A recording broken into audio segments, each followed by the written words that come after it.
आज हम स्टार्ट करेंगे प्रॉपर्टीज़ ऑफ डिटर्मिनेंट का कंसेप्ट बेसिक से। देखो प्रॉपर्टीज़ के अंदर बहुत सारे टाइप के अलग अलग प्रॉपर्टी है, जिससे हमें ये पता चलेगा कि भाई क्या कुछ चेंज करने पे भी जो फाइनल आंसर है उसमें कोई चेंज डिटर्मिनेंट का आता नहीं है।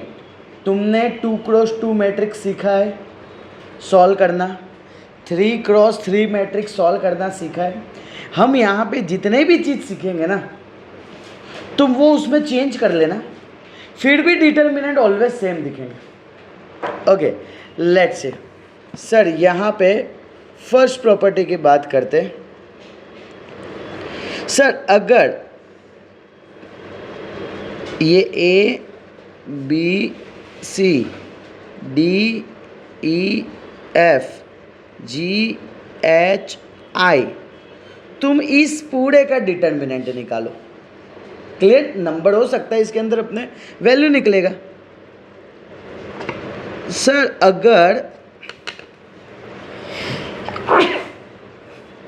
अगर मैं इसको इंटरचेंज कर दूं, that is said to be the transpose कर दूं। अगर मैं इसको ट्रांसपोज करूंगा तो ये हो जाएगा A B C D E F G H I. मैं उम्मीद करता हूँ कि यहाँ तक डन। सर दोनों के जो डिटर्मिनेंट निकलेंगे ना वो ऑलवेज सेम होंगे। क्लियर है, डन। डिटर्मिनेंट निकालने सबको आता है ना। ओके हाँ सर, हमें ये पता चला सर ट्रांसपोज करने के बाद भी डिटर्मिनेंट सेम रहेंगे।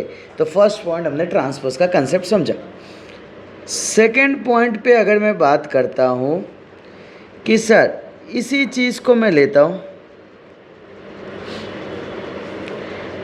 ए B C D E F G H I, तुम इसका डिटर्मिनेंट निकालो। अब ध्यान से सुनना, दो लोगों का जगह इंटरचेंज कर रहा हूँ, समझना मेरी बात को। जैसे मैं बोलता हूँ ये तीनों बैठे हुए, यही सीट पे बैठना है, तुम्हें चेंज करना है, इंटरचेंज करो। तो क्या होगा, एक केस में बोलता हूँ जस्ट, ये और वो दोनों अपने एक दूसरे को जगह को इंटरचेंज कर दिए। सेम वे ये यहाँ पे भी इंटरचेंज होगा, या तो इंटरचेंज वो रो में कन्वर्ट कर सकते या तो वो कॉलम में।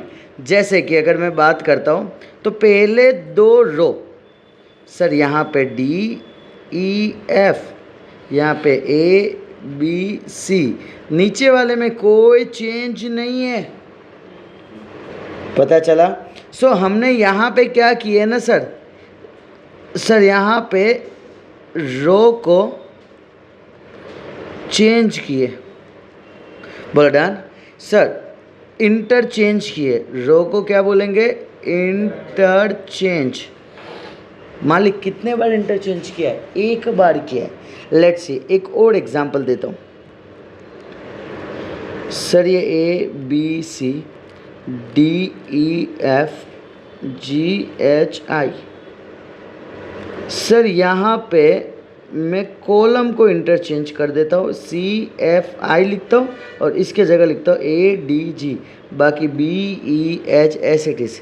सर यानी यहाँ पे तुमने ध्यान से देखे होंगे तो मैंने इसको यहाँ लिखा है और इसको मैंने यहाँ लिखा।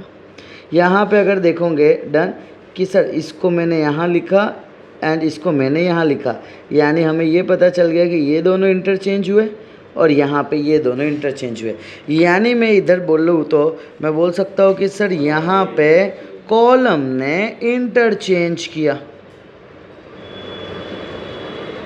सर अगर इंटरचेंज हुआ है तो दोनों के डिटर्मिनेंट के वैल्यू सेम होंगे बट साइन चेंज होगा। यानी सर यहाँ हो जाएगा माइनस, यहाँ हो जाएगा माइनस। उम्मीद करता हूँ पता चला। मैं अब तुमसे ये पूछूंगा कि भाई डिटर्मिनेंट में अगर मैं एक बार रो चेंज करूँ तो क्या होगा, तो सर नेगेटिव। सर दो बार रो चेंज करूँ तो नेगेटिव नेगेटिव पॉजिटिव। उम्मीद करता हूँ यहाँ तक पता चला। सर यहाँ पे अपने को ये पॉइंट पता चला नेगेटिव वाला, और सर यहाँ रो इंटरचेंज हुए और कॉलम इंटरचेंज हुए। अगर मैं ट्रांसपोज कर दा तो डिटर्मिनेंट में क्या चेंज होगा? नहीं, डिटर्मिनेंट पूरा के पूरा सेम होगा। बोलो डन। सर नेक्स्ट वन अपने बात करते थर्ड वन। इन्होंने ऐसा बोल के गए हैं कि सर अगर कोई भी डिटर्मिनेंट तुम निकाल दो, वो दोनों के दोनों डिटर्मिनेंट के वैल्यू सेम है, 2 1 3 2 1 3 1 5 6। सर यहाँ पे 2 रो सेम है तो ऑलवेज उसका डिटर्मिनेंट 0 होगा। बोलो डन। सर सेम सिचुएशन में अगर मैं बात करूं, अगर 3 2 1 3 2 1 5 7 8 दो अगर डिटर्मिनेंट के कॉलम, दो कॉलम सेम है तो सर डिटर्मिनेंट 0। सर यहाँ पे मैं बोलूँगा 2 कॉलम सेम, ठीक है ना। एनी कॉलम अगर सेम आएगा, 2 के जगह मैं वर्ड यूज़ कर देता हूँ एनी रो सेम, या तो एनी कॉलम सेम। तीनों तीन भी हो सकते हैं, 2 भी हो सकते हैं। तो सर डायरेक्ट सर हमने तीन चीज़ पढ़े।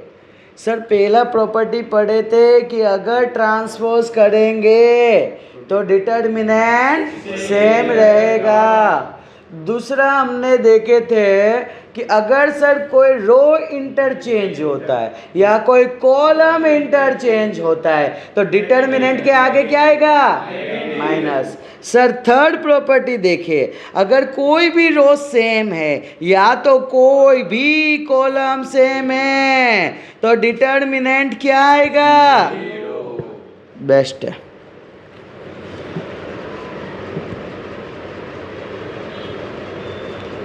नेक्स्ट वन आते हैं fourth one.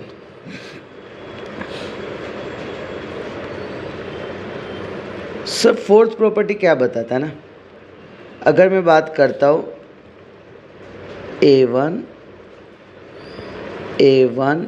A2 A3 B1 B2 B3 C1 C2 C3, अगर यहाँ पे K तीनों के साथ मल्टीप्लाई में है, ओके, और तुमने डिटर्मिनेंट निकाला, और दूसरा मैं बोलता हूँ कि sir A1 A2 A3 B1 B2 B3 C1 C2 C3, पहले डिटर्मिनेंट निकाल दिया और सिर्फ उसको के साथ मल्टीप्लाई किया तो भी डिटर्मिनेंट सेम आएगा।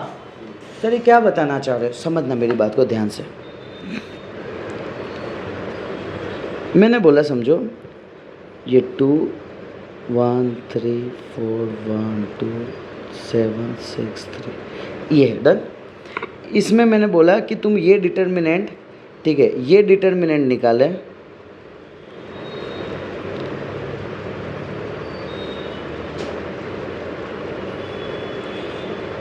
जैसे अब तुम्हें सपोज करो कि तुम्हें वैल्यू दिखा कि सर ये 22 यानी क्या होगा? इधर 44 बता रहे हैं सर। ये नहीं लिखा, इसके जगह 44 लिखा है, ये इसके जगह 22 लिखा है, इसके जगह 66 है ना। ये कट किया, उसको माइंड से निकाल दो। अब मैं बोलता हूँ डिटर्मिनेंट निकालो, बहुत बड़ा वैल्यू सॉल्व करना पड़ेगा ना। समझ रहे मेरी बात? तुमने क्या किया, देखो यार कुछ कॉमन दिख रहे, तीनों में 22 का आ रहा है, तो तुम क्या करोगे ना, सर इसका हम डिटर्मिनेंट निकाल देते हैं और छल्ले में बस इसके साथ 22 मल्टीप्लाई कर देते, कंप्लीट। पता चला? यानी कि तुम घर पे बैठ के है ना, इसका डिटर्मिनेंट निकालना, तुमको सेम दिख जाएगा। उम्मीद करता हूँ पता चला, पक्का? हाँ, अब ध्यान से सुनना, यहाँ एक कन्फ्यूज़न स्टार्ट होता है डिटर्मिनेंट और मैट्रिक्स के बीच में। लेट्स सी, एक एग्जांपल देता हूँ, ठीक है, ये अनदर एग्जांपल है, ये लेसन का नहीं है इसके लिए। अगर मैं बात करता हूँ ABCD, अगर मैं बात करता हूँ ABCD, ये क्रिस्टल क्लियर करना, नहीं तो सीन होगा। ABCD A B C D, A B C D, A B C D, A B C D. Focus.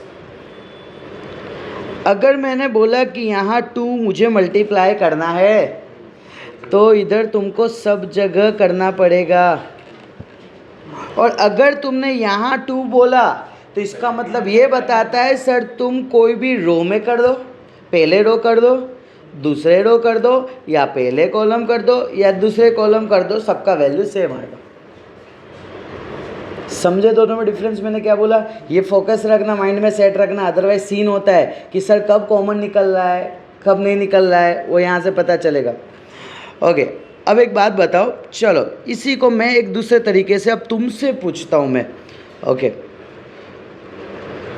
थोड़ा वापरना और सही आंसर देना। 3A 3B 3C 3D 3E 3F 3G 3H 3I। मैं इधर लिखता हूँ ABCDEFGHI। हाँ, मैं डायरेक्ट बोल सकता हूँ सर 3 का पावर 3।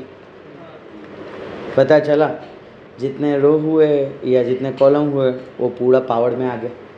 बोलो डन। ओके, मैं उम्मीद करता हूँ कि यहाँ तक सबको क्लियर हुआ। डन। तो ये खास ध्यान रखना कि किस तरीके से किया। डन। ओके चलो, बट अगर यही सिर्फ और सिर्फ मैं इसमें कन्वर्ट में सिर्फ इतू सा चेंज करता हूँ,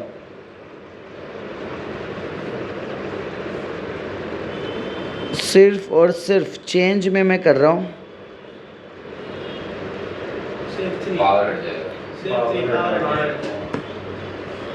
क्लियर है? डन, बेस्ट है। चलो सो नेक्स्ट वन आते हैं।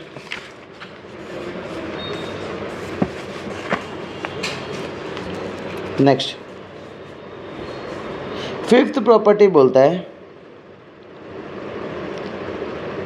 ABCDEFGHI के साथ है, मैं बोल देता हूँ MNO। डन। तो इसको हम कैसे लिख सकते हैं उस चीज़ को समझना।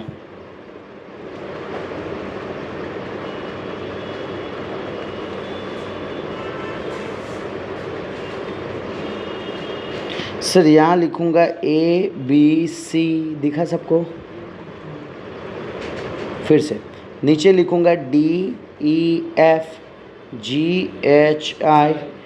DEFGHI focus. Sir ABC plus के बाद क्या है? MNO। दोनों का डिटर्मिनेंट निकालूंगी सेम होगा। समझे ये प्रॉपर्टी? इसमें स्टूडेंट का मिस्टेक होता है। हाँ, ये प्रॉपर्टी ध्यान रखना। मैंने नीचे वाले को सेम टू सेम रिपीट किया है, सिर्फ प्लस वाले को अलग करा। डन। ओके, हाँ डन। सो नेक्स्ट वन अपने बात करते हैं 5th के बाद 6th प्रॉपर्टी की अपने बात करते हैं। देखो, कोई भी रो 0 हुआ या कोई भी कॉलम 0 हुआ, डिटर्मिनेंट 0 होगा। डन। सर यहाँ पे मैं लिख देता हूँ एनी रो और कॉलम 0 होंगे, देन ये क्या है? डिटर्मिनेंट। डेल्टा मत भी बोलना कोई। डिटर्मिनेंट क्या हो जाएगा? 0 हो जाएगा। ओके सर, कोई भी रो या कॉलम अगर 0 है तो डिटर्मिनेंट 0 हो जाएगा। बोल रहा? ओके सर, यहाँ पे इसको अपने बोलेंगे छुट्टा छेड़ा।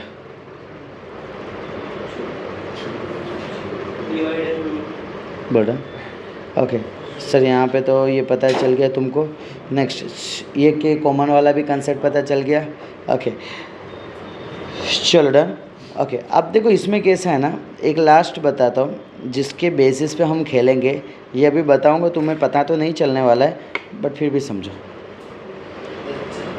ठीक है। कुछ चीज़ें ना वक्त आने पे पता चलती है, ये तो मान गए। Okay done. ओके चलो अब अपने यहाँ बात करते हैं, समझना इस चीज़ को। सर ये A B C D E F G H I, देखो यहाँ पे समझना, मैं बोलूँगा कि कोई भी, ये देखो अलग अलग तरीके से इसको किया जाता है सेट। जैसे कि अगर मैं बात करता हूँ, मैं ऐसा बोलता हूँ कि भाई रो 1 में लेता हूँ, समझ गए? रो 1 यानी क्या होगा, क्या होगा बोलो ना? बेस्ट है sir, A B C। Sir row 2 है ना, उसके अंदर मैं M मल्टीप्लाई कर देता हूँ। रो 2 क्या है बताओ? D E F, बेस्ट है सर। इसमें M मल्टीप्लाई कर देता हूँ और इसमें प्लस करने का बताता है तो प्लस कर देता हूँ। ये समझे क्या रे? इतना पता चला? ये बताता है पहले मैंने क्या लिखा है, रो 1 लिखा था कि रो 2 लिखा था साइड में? रो 1। वो बताता है कि पहले रो, ये चीज़ जो चेंज हो रहा है ना वो रो 1 में करना है। सर रो 1 क्या है, तो अब मैं लिखूंगा A plus MD, B plus ME, C plus MF, बाकी D E F G H I ये दोनों सेम हो गए। हाँ लिखने की जरूरत नहीं होती। बोलो पता चला? हाँ आरव के साथ लिखते हैं। बोलो डन, क्लियर। ए पता चला ये चीज़ मैंने क्या किया? डन। सर कोई भी रो, जैसे मैंने ये रो किया ना वैसे कॉलम भी कर सकते हैं, पक्का? उम्मीद करोगे यहाँ तक क्लियर सबको? डन। चलो कुछ एग्जाम्पल इसके अंदर, पहले मैं सिंपल एग्जाम्पल लेता हूँ। ए फोकस। जैसे कि समझो कि मुझे बोला है कि फाइंड करो मालिक,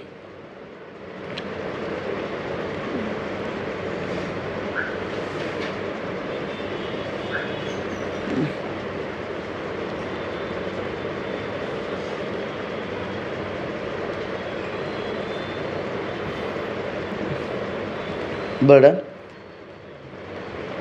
ये दिया है क्वेश्चन। डन। अब इसका डिटर्मिनेंट सॉल्व करने में मेरे को मज़ा नहीं आएगा क्योंकि वैल्यू बड़ा है। सर एक काम करो ना, R1 में से R2 कर डालो ना सर, है ना? R1 में से R2 हटा डालो ना सर, क्लियर? सर एक काम करें सर, और मज़ेदार थोड़ी बात, R2 को है ना 2 से मल्टीप्लाई कर दो और भी माइनस कर दो। किसी को कोई तकलीफ? R1 का वैल्यू क्या क्या बोलते जाओ फटाफट? 10 20 30 माइनस माइनस माइनस। R2 क्या है? 9 10 15, 2 मल्टीप्लाई करो बताओ, 18 20 30। सर क्या आएगा वैल्यू? -8 0 0, बाकी 9 10 15 1 2 5, बस कंप्लीट। सर इधर -8 लेना है सिर्फ, और यहाँ पे वैल्यू क्या आएगा? 10 15 2 5। सर -8, 10 5 जा 50, 15 2 जा 30, 20 -8, इधर क्या आएगा? 160 आंसर। पता चला? सिंप्लीफाई करने के लिए तुम कुछ भी मल्टीप्लाई या कुछ भी मल्टीप्लाई करके या डिवाइड करके प्लस या माइनस कर सकते हो, कोई दिक्कत वाली बात नहीं है। चलो सो लेट्स सी, कुछ प्रॉपर्टी के बेसिस पे भी अपने देख लेते हैं कि क्या क्या क्या क्या कर सकते ही। चलो लेट्स सी एक और इसी के बेसिस पे देखते हैं। देखो जैसे कि नेक्स्ट क्वेश्चन,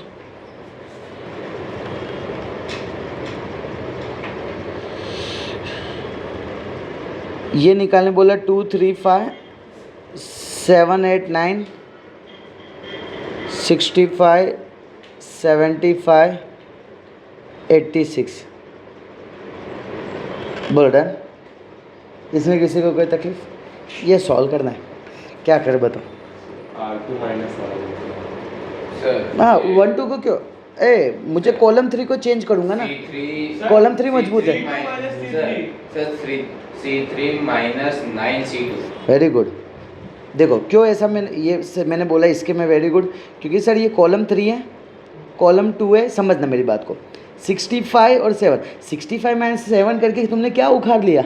आए तो 50 80 ना, थोड़ा बड़ा वैल्यू लो उसके नियरेस्ट में। 7 9 जा 63। सर अब लग रहा है थोड़ा मजबूत वैल्यू से 2 आ रहा है। समझे मेरी बात?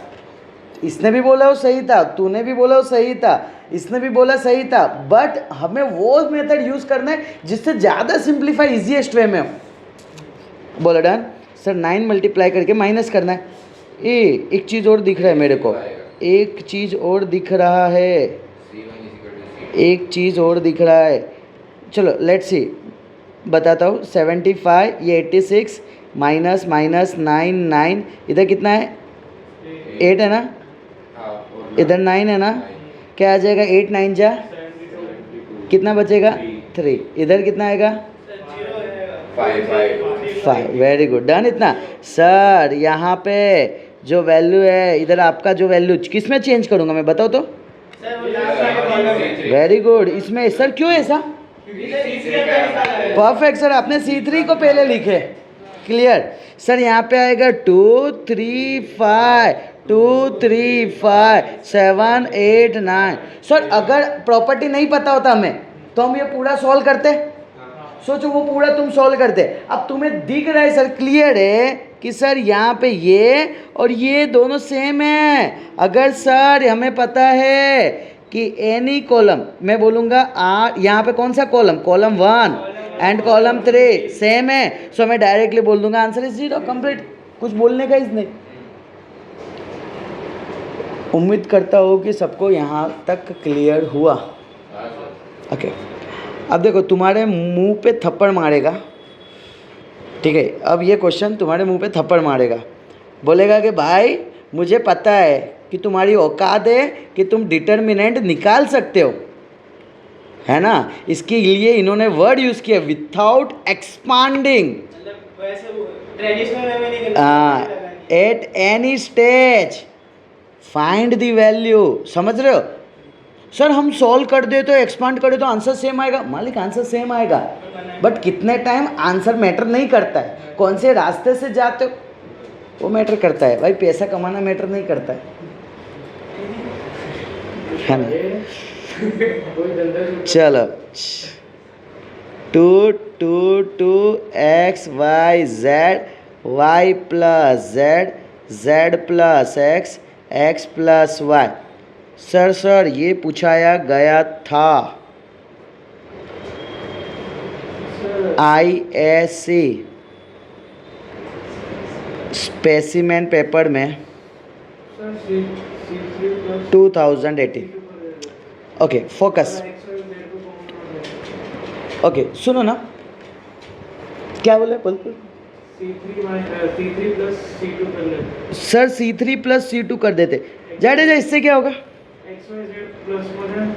तीनों सेम दिखने लगेंगे। बहुत अच्छी बात बोला सर। यहाँ पे कॉलम 3 को कॉलम 2 के साथ हम ऐड कर देंगे, तो सर इससे क्या होगा ना, ध्यान से देखो, ये ऐसा हो जाएगा, ये दोनों ऐड हो रहे हैं ना sir, x plus y plus z, x plus y plus z, x plus y plus z. Sir x y z 2 2 2 बोल रहा सर। एक तो x plus y plus z, क्या लिखूं? क्यूब लिखूं ऊपर? क्यों? सिर्फ एक ही कॉलम है, एक बार लिखूंगा। नहीं रहने दो। अब हाँ, अब एक बात बताओ मुझे, कॉलम 1 से कुछ कॉमन आ रहा है? Very good, 2। क्या बचेगा बताओ? 1 1 1 x y z 1 1 1। बेस्ट है सर, पूरा आ जाएगा 0। सर रीज़न क्या है? कॉलम 1 ने सेम पिच कर दिया कॉलम 3 के साथ। उम्मीद करता हूँ पता चला। एक्सपांड नहीं करने का, एक्सपांड किए बिना अपने कैसे सॉल्व कर रहे हो उस चीज़ को माइंड में सेट करो। श्योर, जैसे आपने ये बताए वैसे ही इवेल्युएट विथआउट एक्सपांडिंग। ओके ये 5a, चलो तुम लोग सॉल्व करना स्टार्ट करो ना फटाफट।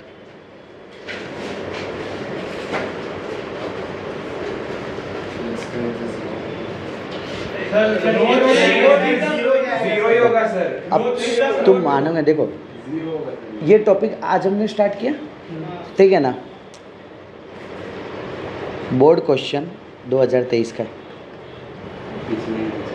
तुम समझ रहे हो, क्लियर। यानी वो लेवल अभी स्टार्ट किए मालिक, अभी तो समझो ना कि 25 मिनट का रिकॉर्डिंग हुआ, तुम बोर्ड क्वेश्चन के आंसर अब दे रहे हो, क्लियर हो रहा है। अब तुम सोचो क्या लेवल टच करते हैं, क्लियर। चलो अब इसी खुशी पे सॉल्व करो, ऐसे नहीं सॉल्व करो होशियार। नोटबुक नोटबुक नोटबुक, कान में तकलीफ, कान बोला हाँ। चलो अब तुमने बोल ही दिया है,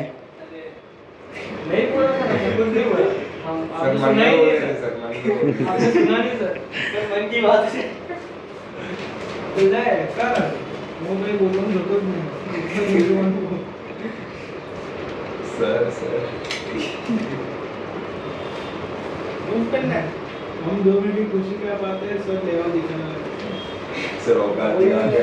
चलो सुनो ना, फोकस करना 2 मिनट के लिए, जस्ट फोकस करो, ठीक है। सॉल्व करने दूंगा तुमको सम्स, तब सॉल्व करना। अभी से भीतर देखो, देखो सुनो मेरी बात, देखो ये सब सम्स है ना भाई, कैसे है ना सम्स, पहले सॉल्व करना स्टार्ट कर देने का, फिर सोचने का करने का क्या था। X y z, sir multiply करेंगे तो x cube y cube z cube plus x plus y plus z, बोलो डन। सर इधर आएगा x plus 1 y plus 1 z plus 1। Sir यहाँ पे कुछ कुछ पता चल रहा है मुझे, क्या पता चल रहा है बताओ। सर सिंपल सा अगर मैं बात करता हूँ, कॉलम 2 में से भी कॉलम 1 हटा दो, देखा कॉलम 2 में से कॉलम 1। समझो एक चीज़ समझो, ये कॉलम 2 में से ये हटा दूंगा तो क्या बचेगा, x cube y cube z cube. Sir एक काम करो ना, कॉलम 3 में से भी हटा दो तो और मज़ा आ जाएगा। कॉलम 3 में से भी कॉलम 1 हटा दो तो सर क्या बचेगा, 1 1 1। पता चला मैंने क्या किया, इसमें किसी को भी कोई डाउट, एक्स वाई जेड, बोलो इतना डर, क्लियर। अब ध्यान से देखो, यहाँ पे अपने को चाहिए क्या, चेक करो, x minus y, y minus z, z minus x चाहिए अपने को। सर यानी मुझे यहाँ सेट करना पड़ेगा, अब रो लेना पड़ेगा। सर क्यों रो लेना पड़ेगा, क्योंकि अगर तुम कॉलम लोगे तो x के साथ x ही मिलेगा, चेक करो। अगर समझो तुमने ये कॉलम के साथ ये कॉलम सेट किया, देखो ये कॉलम को इस कॉलम के साथ प्लस माइनस किया तो x x ही बन रहे ना, बट अपने को क्या ऊपर में x x चाहिए सिर्फ, नहीं सर x y z तीनों 3 चाहिए। सर मैं क्या करूँगा ना, इधर सर इधर रो 1 माइनस रो 2, रो 2 माइनस रो 3, बोल डन। रो 1 माइनस रो 2, रो 2 माइनस रो 3 कर सकता हूँ, किसी को कोई तकलीफ, पक्का डन। सर यहाँ पे क्या हो जाएगा ना, सर यहाँ पे ये होगा x में से y हटेगा, x क्यूब में से y क्यूब हटेगा, 1 में से 1 हटेगा तो मैं डायरेक्ट लिख दूंगा 0। सर y में से z हटेगा, y क्यूब में से z क्यूब हटेगा 0। सर z क्यूब 1, बोल रहे। सर हमने बचपन में एक फॉर्मूला पढ़ा था क्यूब का, पढ़ा था कि नहीं पढ़ा था, क्या पढ़ा था बता तो।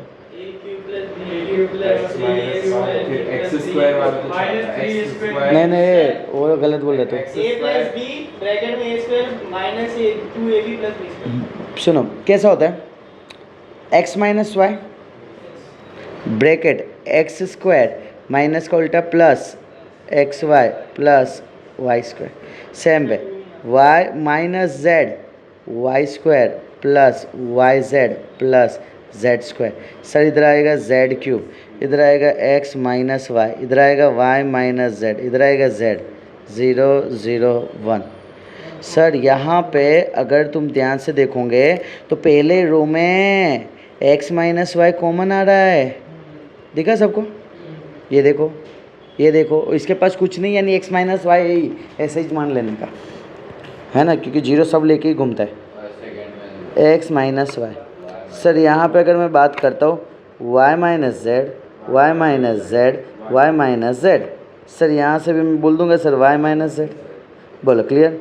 अब इसको सेट करते हैं, क्या क्या बचेगा, 1 1 z, sir x square plus x y plus y square plus y z plus z square, sir z cube 0 0 1। एक बात पूछूं तुमसे, सर अगर तुमको मैं बोलता हूँ इसको डिटर्मिनेंट सॉल्व करो, कौन सा रो या कॉलम लोगे? वेरी गुड सर, क्यों ऐसा, यही कॉलम क्यों? 2 जीरो है, परफेक्ट सर। यानी अपने को ये चीज़ तो आइडिया आ गया कि सर अपने क्या करेंगे, ये 1 लेंगे और इसका रो कॉलम हटा देंगे, तो वैल्यू क्या बचेगा, 1 1 x square plus x y plus y square. Next क्या आ जाएगा, y square plus y z plus z square. Sir अब इसको सिंप्लीफाई करते हैं, क्रॉस जाएगा, सर ये आएगा y square plus y z plus z square, x y plus y square बटा sir y square plus y z plus z square minus x square minus x y minus y square. Sir क्या क्या cut हो रहा है, Y square cut, बोल रहा है ना यहाँ पे। सर अगर मैं यहाँ से y z minus x y plus z square minus x square रखता हूँ, क्या कुछ कॉमन आउट आ रहा है? Let's see. सर यहाँ से क्या y कॉमन, तो क्या बचेगा, z माइनस एक्स। सर यहाँ से कुछ कॉमन नहीं है, फॉर्मूला है z minus x z plus x. Sir यहाँ से z माइनस एक्स को कॉमन आउट ले लो, तो ब्रैकेट में क्या बचेगा, y plus z plus x. Okay sir यही प्रूफ करना था, y plus Z plus x है। चलो डन, बाकी बाहर का तो अपने सेट कर देते हैं ना। चलो बाकी तो x minus y, y minus z, sir यहाँ पे आया x माइनस वाई, यहाँ पे आएगा y माइनस जेड, सर यहाँ पे आएगा x minus y, y minus z. इसको इज्जत देना पड़ेगा ब्रैकेट में डाल के।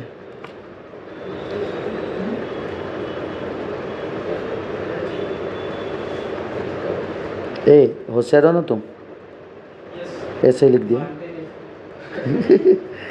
चलो अब मुझे प्रूफ करना था ना, उसके अकॉर्डिंग सेट कर रहा हूँ इसको, x plus y plus z. एक ये प्रूफ करने ये बोला था, और x माइनस वाई भी बोला था, तो वो भी अपने पास y माइनस जेड बोला था, z माइनस एक्स। सर यही प्रूफ करने के लिए बोला था अपने को, चेक करो।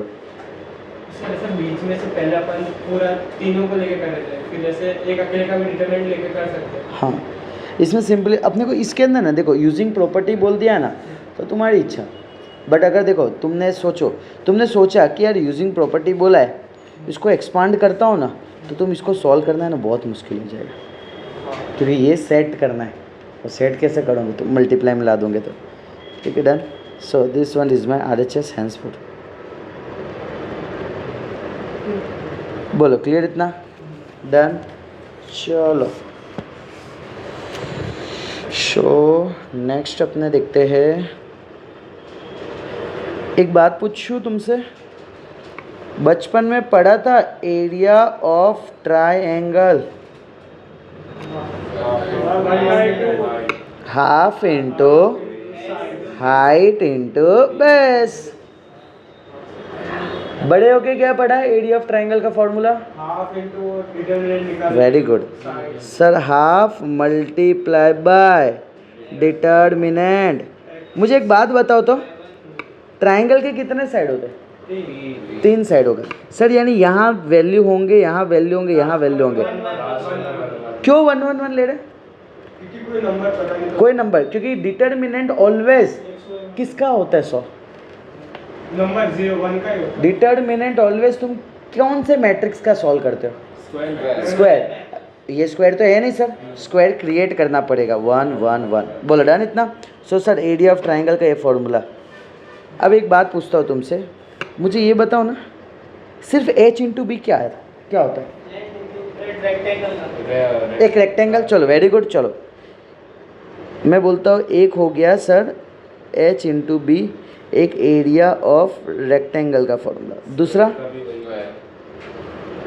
a स्क्वायर होता है ना, हाँ दोनों सेम हो गए तो a स्क्वायर। चलो वो भी डन।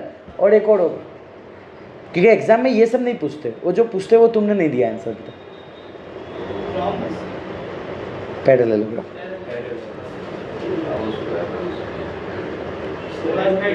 ओए बोलना नहीं, सेम होते हैं। अभी मैथ्स में से निकाल दूंगा, ठीक है एंगल बता दे भाई, हम मैथ्स लिए, ठीक है ना।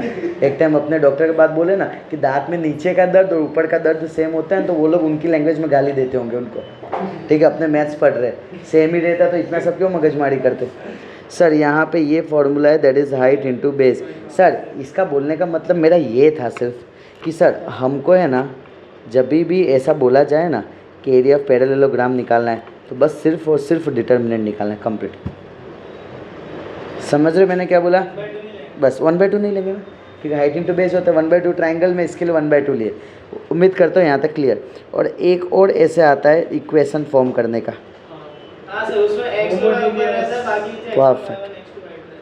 सर इक्वेशन ऑफ लाइन की अगर मैं बात करता हूँ तो x और y रहेगा, 1 1 1 रहेगा सर, परफेक्ट। सर इसको सॉल्व कर डालो और is equal to 0। Sir equal to 0 क्यों? क्योंकि इक्वेशन है ना सर, डन। हाँ ये दो रीज़न है, एक तो इक्वेशन इज इक्वल टू 0 होता है, 2 मिनट जस्ट इधर देखना, इक्वेशन होता है इसके लिए इक्वल टू 0 होता है। दूसरा मेन रीज़न ये भी है कि अगर यहाँ पे एरिया अगर 0 हो गया, एरिया का मतलब क्या होता है? जगह। ये जगह है, इसको बोलते हैं एरिया। अब मैं बोलता हूँ एरिया ही नहीं है, जगह ही नहीं है, तो वो एक लाइन बनेगा ना, और वो लाइन ही बनते ही उसको ही वर्ड बोल दिया जाता है कोलिनियर, डन। अगर इधर 0 पुट करूँ तो 2 भी 0 के पास चला जाएगा ना, तो डिटर्मिनेंट इक्वल टू 0 हो जाएगा। तो इसके लिए तो बात यही हो रहा है। ओके चलो, ये अपना काम का एक्चुअली चीज़ नहीं था, ये तो जस्ट लाया कि हाँ मतलब सर वैसे वो एक मैट्रिक्स में जो सम लिखा कोलिनियर वाला ही है, हाँ उसमें साइड दिए थे, हाँ तो वो साइड लिखना है और हाँ। इक्वल टू 0 करना है। हाँ बस इक्वेशन बनाने के लिए बोला होगा equation। ये, हाँ डन। और अगर तुम्हें ऐसा पूछ देखा है कि ये 3 पॉइंट है, ये प्रूफ करो ए बी सी कोलिनियर है, डाल दो इसके अंदर डिटर्मिनेंट में और 0 ही आएगा।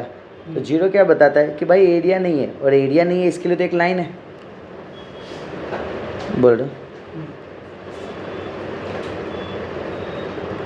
कभी कभी लगता है मेरे को ऐसा कि लाइन होता ही नहीं है, मुझे ऐसा लगता है। हम रिप्रेजेंट करते, एक लॉजिक समझो, हम रिप्रेजेंट करते हैं कि ये लाइन एल है। अब मुझे बताओ क्या ये लाइन जगह नहीं रोकता है ना? लाइन तो जगह रोक रहा है ना। अब मैं इसी लाइन को और मैं बड़ा करता हूँ, तो सर ये तो रेक्टेंगल का काम कर रहा है, पता चला? बहुत मुश्किल है भाई ये ज़िंदगी। चलो नेक्स्ट अपने आ जाते हैं, यूजिंग प्रॉपर्टीज, यूजिंग प्रॉपर्टीज करोगे सॉल्व? चलो B plus C, B C A plus C A B A plus B, 4ABC, ये IAC 2016, यानी जब तुमने सेकंड स्टैंडर्ड में बैठे होंगे, है ना? सेकंड में बैठे होंगे ना, 4 4 8 साल पीछे कहाँ बैठे होंगे? चौथी में बैठे होंगे, 4th में, डन। पानी का बोतल गले में लटका के जाते होंगे ना, तब की बात है। चलो ये फटाफट सॉल्व करो। देखो ऐसे टाइप के सम्स है ना, तो क्या करने का सर, पहले LHS वाला जो पार्ट है ना, उसमें मैं कोई एक पार्ट को मैं 0 करने का ट्राई करूँगा, ठीक है? 0 यानी क्या, जैसे समझो, मुझे एक बात बताओ, B प्लस सी दिया हुआ है तुमको, पहले इसमें क्या करो, B और C को माइनस करो। सर रो 1 है, उसमें से रो 2 और रो 3 दोनों को हटा देता हूँ। किसी को कोई तकलीफ इसमें? समझे ना मेरी बात को? सर ये 0 हो गया, ठीक है। अब रो 1 क्या है, A, ये क्या है माइनस है तो माइनस सी हो जाएगा, माइनस सी हो जाएगा, तो यहाँ पे क्या हो जाएगा, ये कट जाएगा, -2c, a minus B minus A minus B, है ना, a कट होगा -2, बाकी को मैं ऐसे टेस्ट लिख दिया b a plus C, b c c a plus B. उम्मीद करता हूँ यहाँ तक सबको क्लियर, डन। अब देखो मैं क्या करूँगा ना, इसके अंदर कुछ नहीं करूँगा, सॉल्व कर दूँगा, समझेगा, बाकी कुछ नहीं, क्या करने का है, 0 ये तो कर लिखने की ज़रूरत नहीं है मुझे, माइनस टू सी कौन हो, बी सी बी ए plus b, okay, plus -2b, बताओ इधर क्या आएगा, बी सी ए प्लस सी सी, सर ये 0 प्लस 2c ब्रैकेट बी ए plus b minus b c, okay, -2b, इधर आ जाएगा बी सी माइनस सी ए प्लस सी, सर यहाँ पे आ जाएगा दैट इज़ 2c, और इधर आएगा a b plus b square minus b c, इधर आ जाएगा -2b bracket b c minus a c minus c square, बोल रहा सर मल्टीप्लाई कर दूँ अंदर, 2 A B C sequence always follow करने का, ठीक है, कटिंग के लिए इजी रहता है, ABC plus 2B² C minus 2BC² minus 2B² C plus 2ABC plus 2BC², बोलो क्या क्या कट हो रहा है, 2BC सब सर वो 2BC हो जाएगा, हाँ सर, ये 2BC² नीचे प्लस 2BC² सीक्वेंस है, मैं तो जादू कर दिया, चलो समझ गए ना सर, 2 + 2 क्या आ गया, हाँ सर, देखो अब क्या होगा ना, तुम्हारे साथ अभी क्या हुआ पता है सर, जब आपने सॉल्व स्टार्टिंग करा है तो सब मज़ा आ रहा था, इजी लग रहा था, जब जैसे ही आपने हमको दिया तो कॉन्फिडेंट तो था फुल, बट जब स्टार्ट किए तो पता चला कि अब स्टार्ट क्या करें, क्लियर, लेकिन सर वापस से जब आपने पहला फ्लो दिया उसके बाद अपने आप आने लगा, फिर उसके बाद लगा कि सर आपकी ज़रूरत नहीं है, फिर भी आपने सिर्फ करवा, पता चला, तो ऐसे ही तुम्हारे साथ होगा, क्लियर, तो वो खास ध्यान रखना।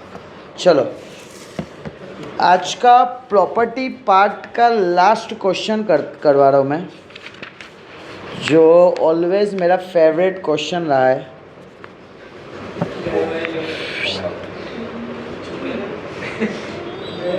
सुनना ना, यूजिंग